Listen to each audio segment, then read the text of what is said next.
Hello, everyone. It's me again. Hi. We have another story of hope here for you this evening. I can't wait.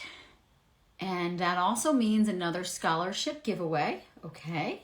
So, super exciting. I'm going to let Kiana come on once I see her join. Hi, everyone. Hi. Super excited. So, this is going to be the last story of hope for this series this week that we did. And I hope you guys have enjoyed it. They're all up on YouTube. They're all up on my Instagram channel and will, of course, make their way to YouTube. Kiana is here. And just a reminder that the cart does close in 5 hours for the Yes You Can Get Pregnant eCourse. And all the spots to work with me are sold out. And I think the group coaching is almost all sold out as well. So, and this is your last opportunity for a whole year if you want to come and join it. I'm going to bring Kiana on. Let's get to her story because it's a beautiful one. Them. And yeah.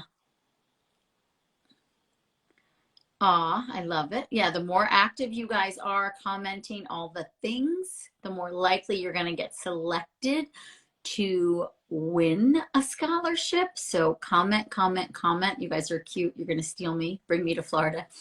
Let's see. Kiana, I just accepted your request, but are you on a computer? If you're on a computer, it might not work. You have to be on your phone. Let's just see. Because I saw you requested, then it went away. So I'm thinking you might be on your computer. Pick me. Well, so this isn't a fertility hot seat. You guys are adorable. This is actually a story of hope where one of the clients that we've worked with want to come live and share their story and their transformation. Okay, it says Kiana is unable to join. So I think you were in a computer. Let's give you another shot. Maybe now you're on a phone. My hair's not like, I don't know what's going on with my hair. Anyway. Ah, there she is. Hello. Hi. Oh, Yeah. I'm so honored. Thank you. But You were, my phone, but I think oh, I can't hear you. I can't hear you. oh, can you hear me now? Yeah, I think something was blocking the mic, it sounded like. Oh, okay. Sorry, that means you're gonna have to hold it, right? Or something. Yeah. Kind of. No You need worries. one of these stands. I can't like live without my phone stand. It's the weirdest thing. I've become so dependent on it. Hi. Thank you. Thank you. Yeah. Thank you. Thank you. So Kiana, I'm saying that correctly, right? Yes. Okay, good. Kiana worked with Sarah, who is one of our Team Aimee fertility coaches. But Sarah and I have been together for over a decade in the acupuncture clinic in New York City. And so she's, I'm very fortunate. I have amazing women that work with me on my team. And she's very much like a sister and like a clone. We're like two little pieces in a pod.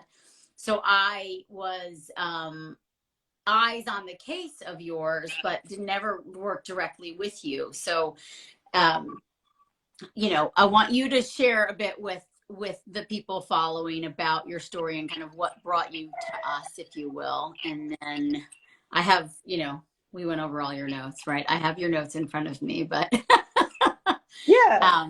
why don't you Yeah. start and You share can hear what me, feels. right? Yeah, I can hear you now. Great. Okay, perfect. So essentially like I started trying to conceive around 2017.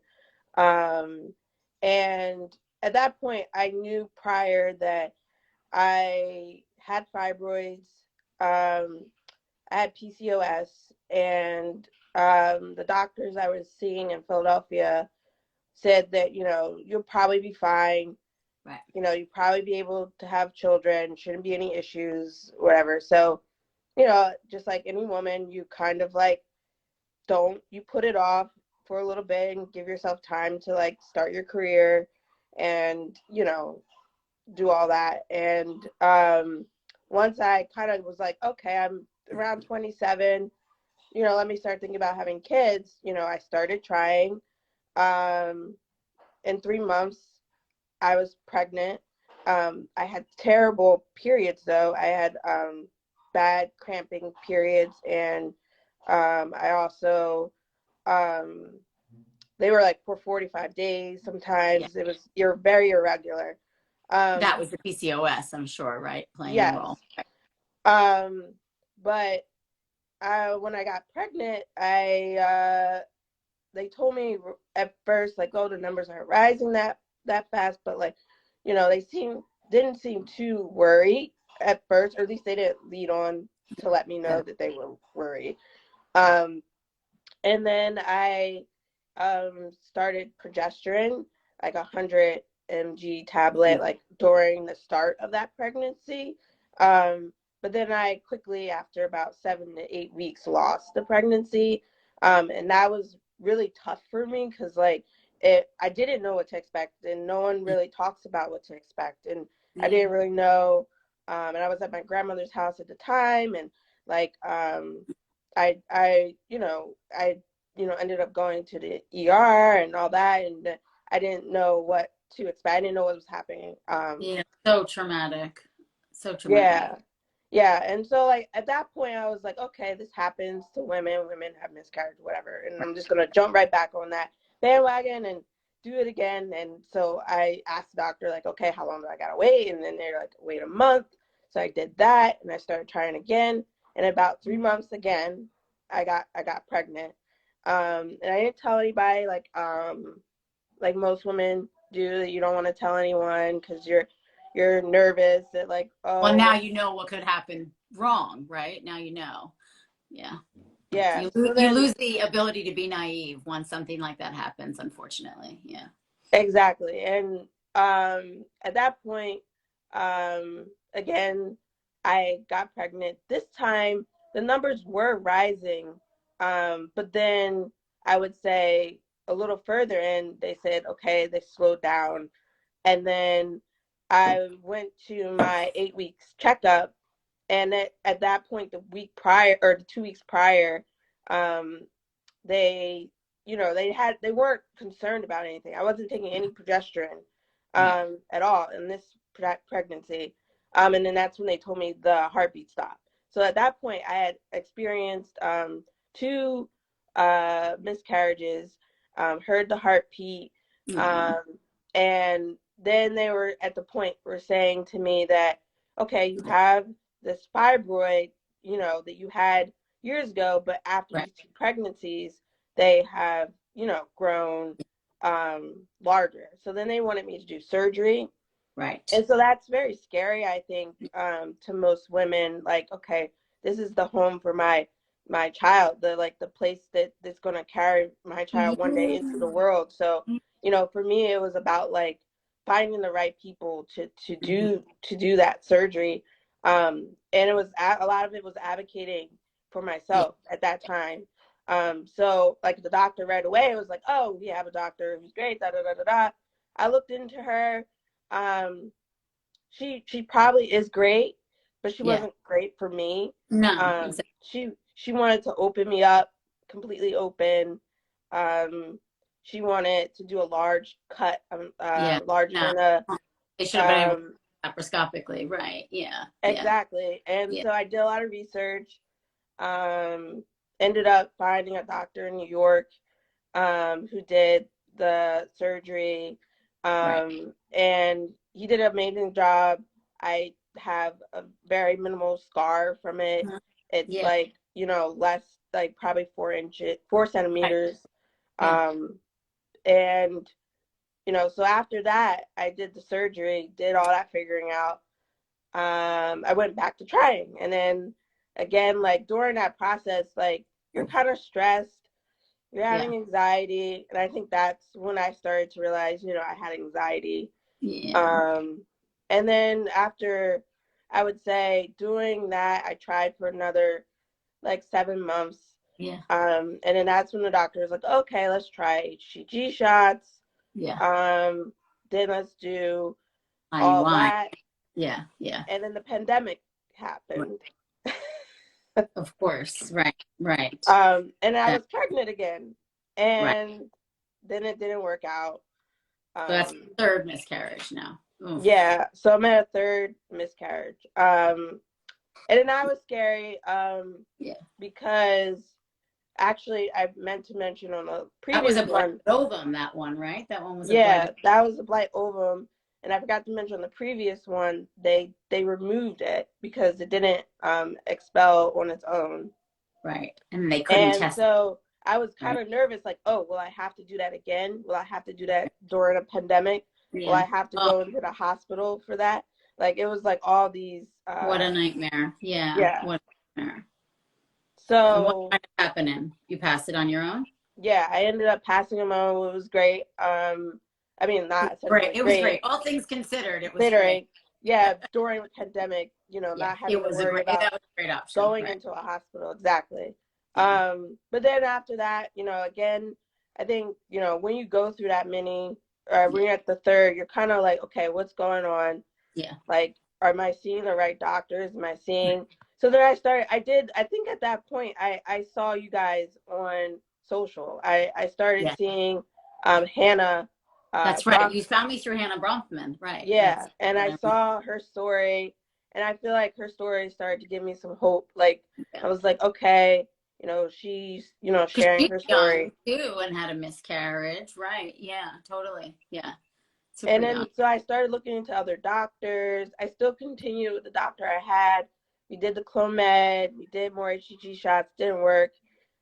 And then at that point, they told me like the only thing left was IVF. Right. So, so then it was like, okay, let's, I guess, do this.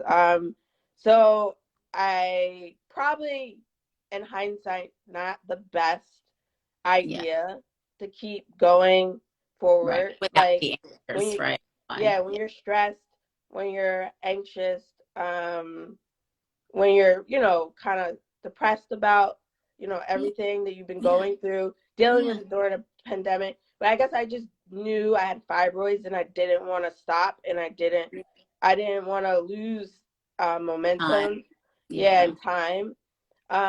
But yeah, so we Yeah. I did. say it's like you get on the wheel and it's hard to get off. Right. And it's just like, oh, do this, do this. And it's just like, oh, okay, I'll do that. Even though it's like, wait, stop, take a break. Like what? But you do, you figure it out. I know the story. You figure it out. Yeah. So yeah, so I did that, and I did IVF, and I did all the shots, and my husband helped me. He was great. When I couldn't shoot the shot in me, he did it for me. Um, and then I did the testing of the embryos to see if, which ones, and I ended up with, like, I think Yeah. four embryos that were like normal and recommended to use. I tried one, Right. and then I got pregnant on the first try from that. And I was like, in my head, I was like, this is it. This must be it, right? And shortly, they did my blood work, and then they said the progesterone level was not Yeah. increasing, and they put me on progesterone, and it still didn't work. And then it was like, okay, let's pause. And I think at that point, that's when I started to reach out to your Yeah. team to Yeah. find out like to get like other opinions, and to have more conversations. Yeah. And then at the same time, I was also like looking into acupuncture that's Hmm. near And the near my fertility house. massage, right? I remember that because Hannah was doing the fertility massage too. So maybe that was, yeah. Yeah, so I picked some places nearby my house, Mhm. and I tried it. It didn't quite work for me, but I feel like um I did hear like some, I guess, more testing, and tests for like certain blood work to Yeah, the do. clotting because there was a history of stroke in your family, right? Someone Yeah, had recommended exactly. that. Yeah. So, and then the doctor told me like, okay, that wasn't that important to do, but he did do it. Yeah. So I guess I bring that up to be like, you should kind of like self advocate for Advocate. yourself. I think that's the biggest piece that like all the stories I've shared this week is like and it makes me emotional when I talk about it, but like the number one thing that I think comes up is like us fighting for ourselves, right? And standing up for what we need, and not taking no for an answer, which is really hard to do when we're raised in a society that's like, no, the doctor knows best. You just go to the doctor and do what the doctor Yeah. says, right? You know?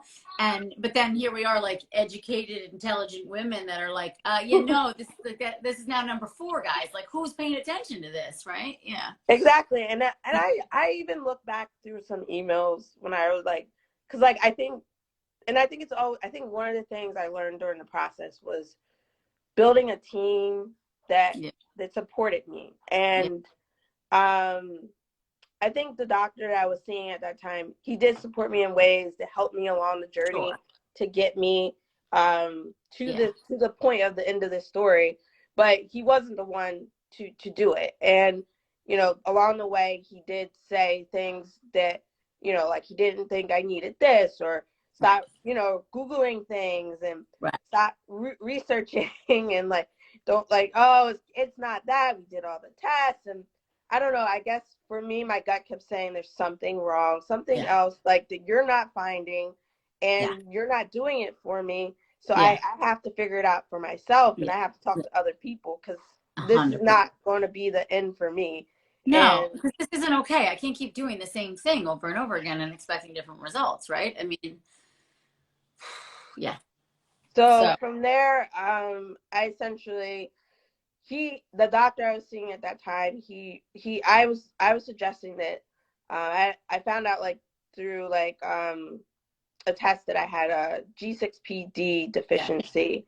Um, and basically it's a issue when you take certain medications that with cause certain foods, like a histamine reaction, right? Isn't it all about yeah, histamines? Yeah. yeah. And so I was wondering if that for some reason could be causing miscarriages. Yeah. It wasn't the issue, but No. um I wanted to know more. And so Yeah. then he didn't know, so he recommended a doctor in Chicago. He couldn't get in touch with her, and then again myself, I like brute forced my way into her life, and and um finally got an appointment with her, and told her my story, and she was great. She fully listened to me. She she asked for all my records, and Yeah. her entire team sparsed through everything. And during that same time, Sarah was doing the Yeah. exact same thing for me. Exact same thing. And Yeah. she was helping me kind of really like understand the right questions to Yeah. ask. Ask. And Sarah, on your team, really supported me as like a counselor, someone who also like helped me change my diet. Yeah. And she also helped me when I kept asking doctors about like the right vitamins to take or right Yeah. supplements to take. Good answer. She kind of helped me like understand where I should be looking and what I should be deciding on. And Yeah. she gave me tons of resources that Yeah. I was able to then narrow down what was best for me. And I Yep. think that what made her an awesome person to work with, because she didn't just say, here, do this. It was Yeah. like, here's a Here are the bunch of options. things. Here Yeah. are the Yeah. options. Like, what do you think is going to be best for you? Yeah. And then also explaining all the Yeah. things, Yeah. explaining everything. She's very thorough. Well, and also too, like when you came to us, like I shared these notes with Kiana earlier, but like, we always kind of highlight the other things. And it was like you had eczema, you had allergies, you had some athletic induced asthma, sleep issues, like that kind of stuff. And so for us, we were like, okay, there are signs of inflammation in her body, like this, and then add in the recurrent pregnancy loss. It's kind of like, unfortunately, something we see all the time. And so she knew how to like help you navigate and start to look under the other rocks, I suppose, even though you already had the ball rolling, I think. But it's almost like, oh, I'm not alone, like this happens to other women, and now what, like what are the next steps, right? Yeah. And from there, she recommended doing the elimination diet from your Yeah. book. Mm-hmm. And I started doing that, and I went to Whole Foods, and I was already a person who ate organic. Yeah. But I wasn't always eating as clean, I think, as I could. Yeah. And so I eliminated a lot of things, and I just kind of ate a lot of vegetables like sweet potato, Well, that squash, that beet. GC, G6, whatever, yada yada, that elimination. I was going through your notes before. I was like, oh my gosh, there was like so many foods on there that they were saying you couldn't eat because of this Yeah, enzyme or the SNP, the genetic SNP, right? So yeah, that must have been tough to navigate of like, okay, what can I actually eat, right? yeah. And I think what I learned was like by doing an elimination diet, I started to see, you know, the eczema like Yeah, after a week, the eczema stopped bothering me, and yeah, it was able to heal. And when that started to happen, it yeah. made it very clear that okay, this issue that I've been having for years, that I've been going to It's food related. dermatologists, Yeah, I going know. to my primary doctor about. No one has said, oh, by the way, stop eating this or consider doing an elimination diet to Mhm. figure out what not to eat. I All the tell you. time. They would recommend Yeah. creams and all this Mhm. stuff, but never, and I would always avoid steroid creams because I was trying all those years to Yeah, get yeah. pregnant. And so it was like this constant itch during trying to get pregnant. And it was just a matter of changing my diet. Um, Mhm. so I ultimately found out I was gluten intolerant. So Yep. I ended up cutting out gluten, um, and everything else was pretty okay for me. I did eliminate some lactose products Yeah. Yeah. as well, but I can still occasionally eat them. Yeah. I just eliminated them for the inflammation issues, Yeah. Yep. um, and basically from there, I Little man. started feeling better. Yeah. I hear a little man back there. Yeah, he's eating dinner.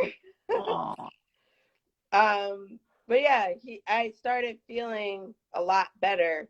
So yeah. all that happened with Sarah. Yeah. Um, And someone was and asking about some supplements, and I want to just say it was, I think the stuff we recommended was a prenatal liver, spirulina, um, cod liver oil, wobenzyme, and magnesium. I feel like those, I don't know that you took all of those, but those are, I remember in her initial recommendations.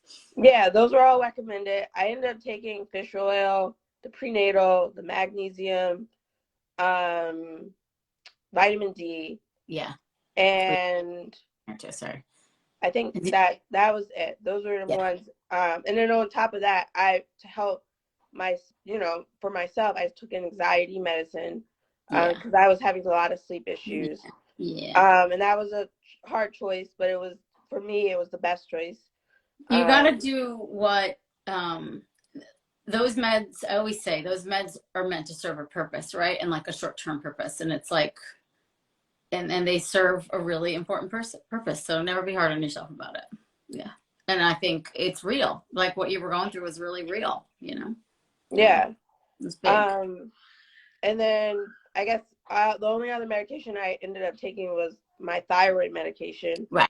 Right. Of course. which I they discovered, I guess, during the process of trying, I guess, around after the second one after the surgery, they realized that my thyroid was like at a 5 Yeah. Yeah. instead of around below a 2-ish We're some below it, number. 0.5. Right. And so then I started taking 50 to just Yeah. get the to Yeah. get down on that. Yeah. Yeah. And someone just said making the right choice for you is the perfect choice. And I like that. I agree. Yeah. Um, and so then you were working with Sarah and you had another pregnancy in February 2021. Yes. So at that point, I told myself, okay, I'm not going to do anything with these Yeah. embryos.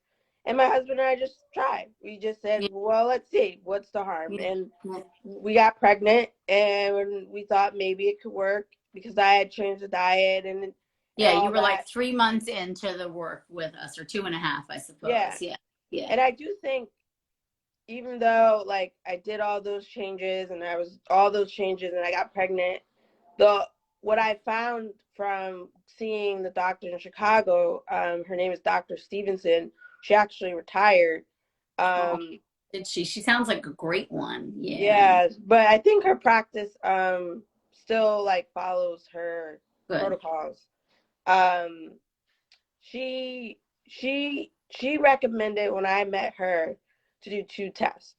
Yeah. One was to check the lining of my uterus. The hysteroscopy. Yep. Yeah. Endometritis. Right. For the endometritis. And then the next one was to do a test called the EFT, which is endometrial function test by Yale. Yep. I forget the exact scientist who patented it. Yeah. I forget his name too, but I could like look it up in a second. But yes. Exactly. You could easily Google it, endometrial function test, Yale, and he pops right up. And so she wanted me to do those 2 tests. So I was like, okay, it's a pandemic. You know, why can't I do that here in New York? But ultimately, the practice here in New York told me, you know, they didn't want to help my protocol. I know. That just and that was disappointing. And I was kind of like, do I do this? Do I go all the way to Chicago? Do I, you know, but I talked to Sarah and she kind of like counseled me through it. And she was like, you know, what if you don't go? Like, will you regret it? And so ultimately I went, like we decided, my husband and I decided to go. I did the test. I had to go back again to see the results because of like the way, I guess, insurance works and all that stuff.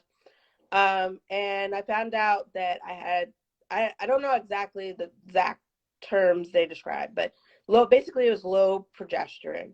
And they did the after test, the surge. Yeah, so they did the test. So the test was very timed. So I had to time when my L.H. surge was, and then they did the test like a few days before you would before implantation would happen. And so that they did the biopsy specifically during that time. And so the test supposedly proved that at the time of implantation, my lining wasn't producing enough progesterone. Mm-hmm. And they kind of explained it to me like, okay, a plant needs fertilization. And so if you don't have enough fertilization, your plant will grow. And it's the same thing with an embryo. If your embryo doesn't have enough progesterone, it just won't grow. So she told me, I was thinking she wanted me to use the IVF eggs and do all this stuff. And I love this part. And she said, no, like, just try it naturally. And just about 2 or 3 days, I think it was, after my LH surgery. Yeah, I'll read you. I cut and pasted the email. So what you said to Sarah, and it said, option 2 is to start trying to conceive naturally again, since I was able to conceive on my own in 2 months, and then use the higher dose of progesterone, 200 milligrams every 12 hours after 3 days past my LH surge. And my husband and I felt option 2 would be best for us. We also appreciate hearing your thoughts. And then we tried the next cycle that I could try, and I was pregnant. Yeah. May 27th. Hi, Sarah. I wanted to let you know I did a home pregnancy test tonight and I got a positive. It is 11 days after my LH surge. I was supposed to test on 13-14, but was curious. I pray this is it. I'm on the progesterone 200 twice a day. I will call and get the blood work done. And then you guys went through all your supplements and yep. And then I continued that for 10 weeks. And then my OB was great. I love her. She's amazing. She was like super supportive of it all. Yes, she was very very supportive. She saw me to make me like enough to make me feel comfortable because of all the miscarriages. She even kept me on a little bit longer on the progesterone just to make sure I felt comfortable coming off of it. So I think I stayed on for like 11 weeks instead of 10. And now I have a little baby boy. And how was that for you though? Like, I'm sure there was a lot of anxiety in that first trimester, huh? Yeah. Yeah. And then like around what point did you really start to feel like, oh, I think I'm going to take this one home? I think I felt most secure when we did our gender reveal. Yeah. And at that point, I guess I was a little over. I was like, we planned it, and we kind of like let people know around 13 weeks, and it was like 15 weeks when we actually did the reveal. Yeah. I did feel the most safe around 20, because that's when you do the test to make sure like their heart's okay, their brain's Yeah. okay, their lungs are okay. Yeah.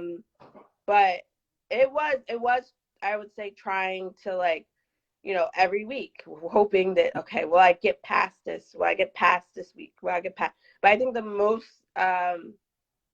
important thing that I take from it was that I had a great team surrounding me, and I found them by advocating for myself and like having people who cared about me and my story and where I was trying to go.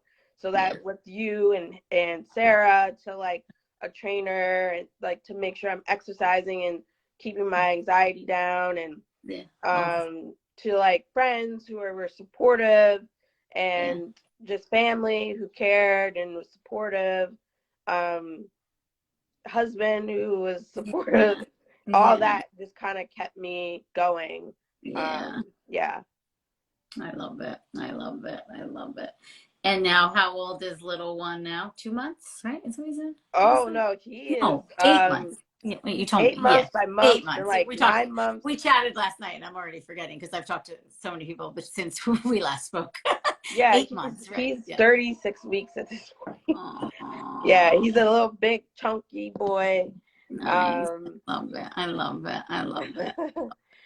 And you're having fun being a mama, I'm sure. Yeah, I'm definitely having fun, and I would never like take it back for anything. He lights up my world.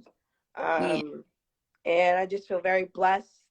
One, that God got me through this, and also that like, I can share. I got through it to share my story, and hopefully it can help other women. 100%.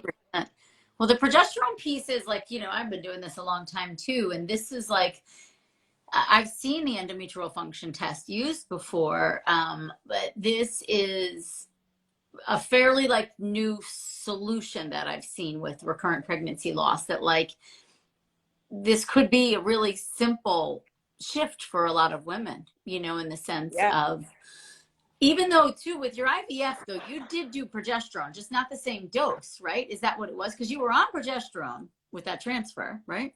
Yes, but it wasn't. It was at 100.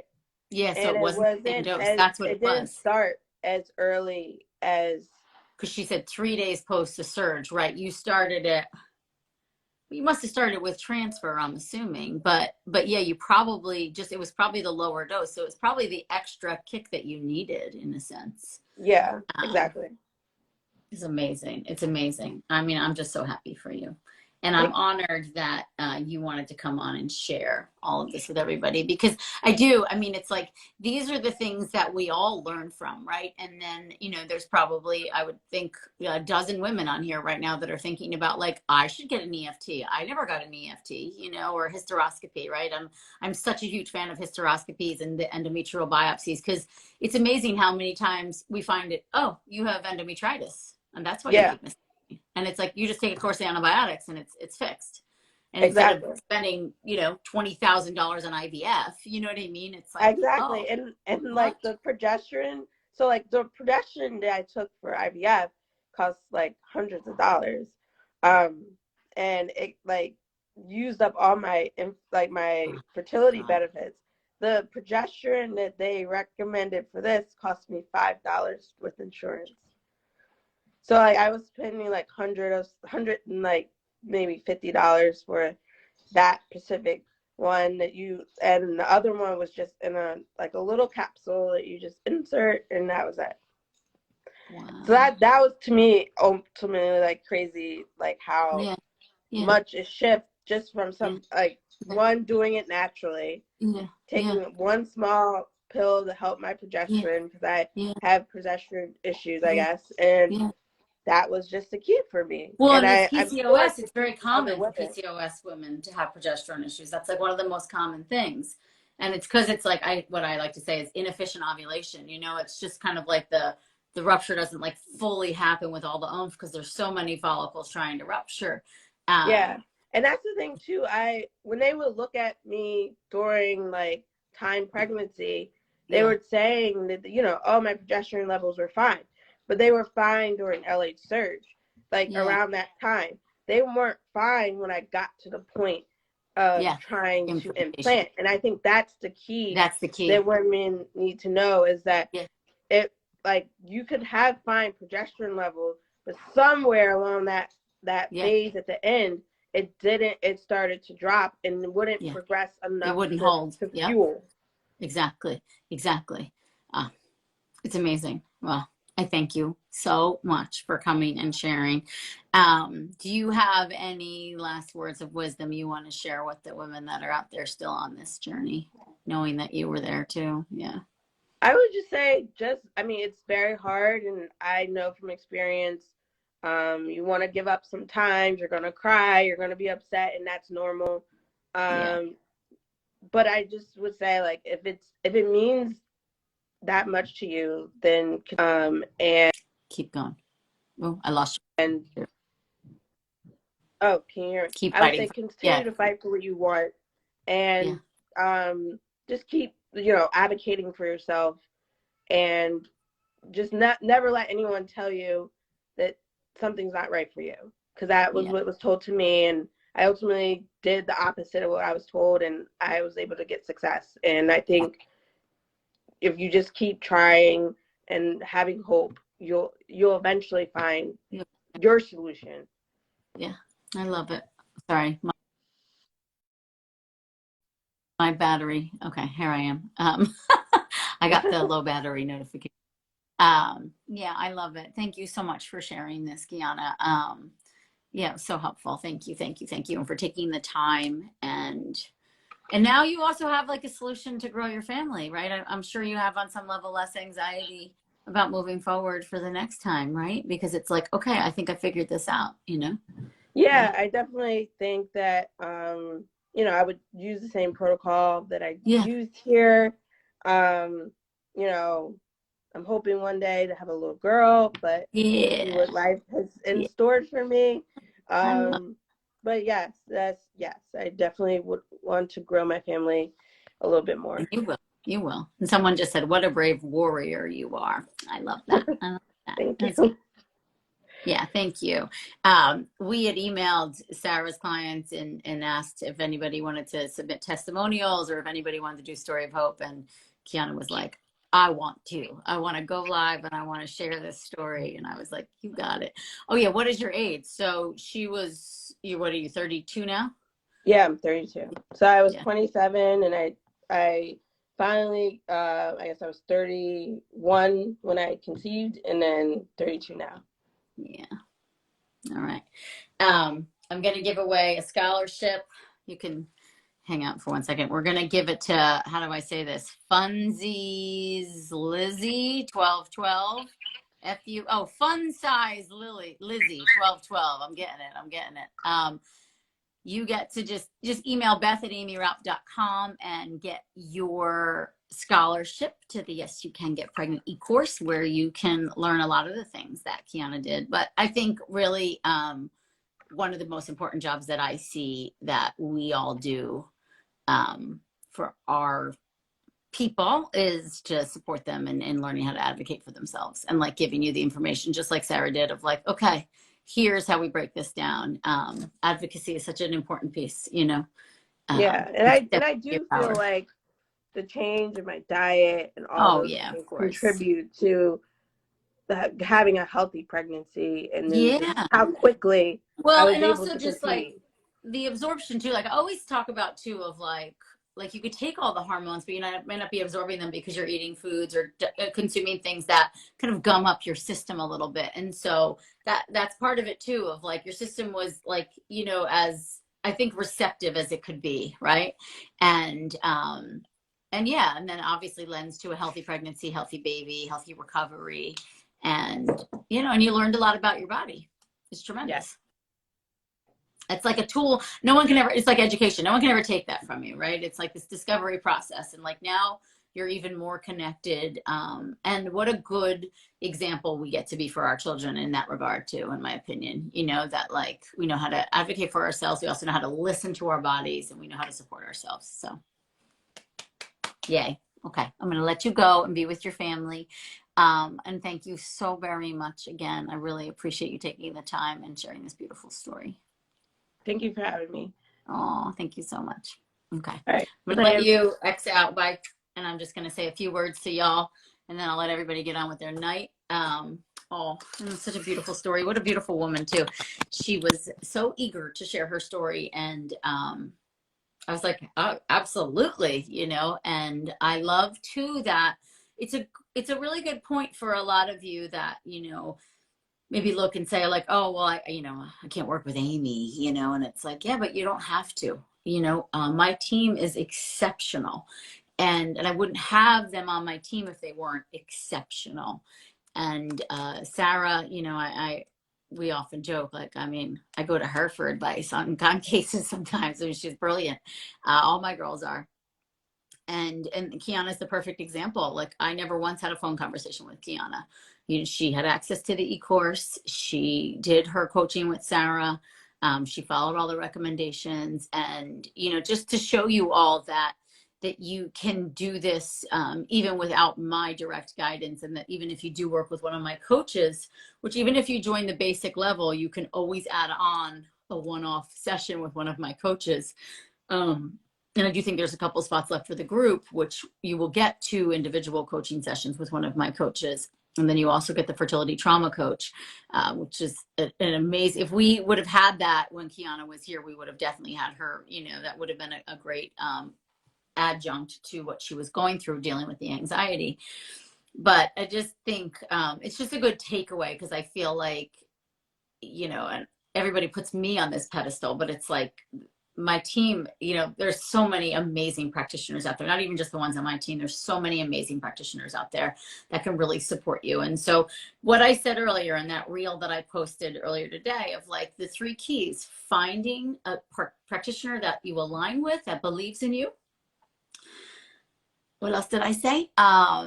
Advocating for yourself and having a tribe. Feeling supported. And that's exactly what Kiana said. And that's exactly what all the other stories of hope, every single one of them was. It was about advocacy. It was about like self-discovery, exploration, speaking up for themselves, asking for what they need. And most importantly, having a team that they trusted, that they could rely on. And that's what we were to Kiana, of just, she bounced, I went through every single, you know, we keep really good chart notes. We use an electronic health record system, and everybody signs off to say that like Aimee can look at my notes. So I was able to look at Kiana's notes today, and the email exchanges and just the back and forth. The second she gets the positive pregnancy test, okay, this is what we're going to adjust with your supplements. This is the blood test I want you to get. It's just that's knowing you have that person. So this is the last call. You have 4 hours and 17 minutes to sign up for my Yes You Can Get Pregnant eCourse, this round of it. Enrollment will close for the year. And know that too, like you get those weekly Q&As that are run by me, and then you're also going to see Sarah. She's going to be in the group. She's going to run some of the monthly meetups, and you'll see the genius that she is, and you'll see the genius that Carrie is, and the genius that Heather is, the genius that Mickey is, the genius that Sam is, the genius that my whole team is. And just thinking about like our plan is to like huddle and hug and hold and support you all and cheer you on. And we're highly experienced practitioners who together have, I don't know, 60 decades of experience or something crazy like that. We've seen a lot, we know a lot, and we want to support you and help you. So this is it. This is it. You got 4 hours and 16 minutes to take the leap. The basic course, aimeeraupp.com/basic. There's the full price. There's a 4-pay. Then if you want the 7-pay option, it's aimeeraupp.com/7, the number 7. Don't spell it out. Pay. And I do think there's a couple spots left in the group that will run in November. The October group is already completely full, and working with me is completely full. And yeah, the extended payment plan, like my team just wrote, aimeeraupp.com/7-pay. And yeah, I think that's it. I think I'm going to sign off of social media for the rest of the night and probably through tomorrow, because I need a break. I need a 21-pay. Oh, I'm sorry, my lover, love stone. Yeah, you know, I wish I could extend the payments. It's like, it gets, honestly, it adds up for me and my team, and from all the admin costs and all the things it gets, But you could also look into doing a one-off coaching session then with one of my team members, you know, $325 for a 60-minute session where you will get a lot of information and a pretty individualized plan. It doesn't go as in depth. And, you know, the beauty of the e-course is the length of time that you have access to it, which is however long you need it for. And the length of time you have access to the weekly Q&As with me. And the value there is invaluable. It's thousands of dollars. And to just pick my brain and to be privy to all the new information. I read research all the time. You know, I'm talking to doctors all the time. I see cases all the time. I get to learn and then bring that to you. And that is invaluable. And you get to learn things like this, like what Kiana shared. Oh, endometrial function test. I didn't know about that. Like, you know how many girls I'm like, did anybody do a hysteroscopy on you? Has anyone done a biopsy? They're like, wait, what's that? No, my doctor just said it's my age or my equality. Even this poor girl, she's 27 when this process started. They're telling her she needs IVF. Yeah, I know. The fact that you can get Aimee for an hour weekly for $257 a month for 7 months is beyond incredible. Wow, well, thank you. Of course, I'm always here for my time and knowledge. And even if the e-course doesn't speak to you in this moment, I'm still here for you and I'm still cheering for you. And I will support you however I can in my weekly lives here. And maybe you get a hot seat one day, right? Yeah. We do have members with the Ehlers-Danlos syndrome. We actually just had a new one join. You're not the same one because she's already in the course. So yes, she has Ehlers-Danlos, I'm not going to say it right. She also has mast cell activation syndrome. And yeah, we do. Okay, have a great night, guys. I love you. Thanks for supporting me and tolerating all of my lives this week.